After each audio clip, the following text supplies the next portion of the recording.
याचिका दायर हुई है, कहा जा रहा उसके नीचे शिव मंदिर मौजूद है।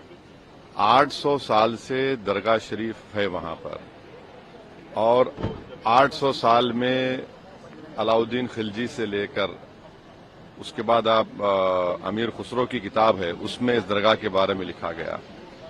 फिर बादशाह अकबर ने वहां पर कई चीजें बनवाई। फिर मुगलों का दौर जब खत्म हुआ तो मराठाओं का दौर शुरू हुआ। फिर मराठाओं का दौर जब कमजोर पड़ गए मराठा, तो 18,000 रुपये में उन्होंने अंग्रेजों को बेच दिया।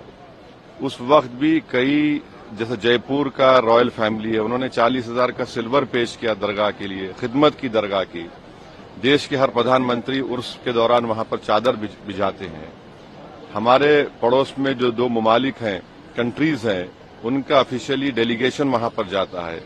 जो इंडियन डायस्पोरा है सारी दुनिया में, वो वहां पर अकीदत रखते हैं, आते हैं सुल्तान हिंद के पास।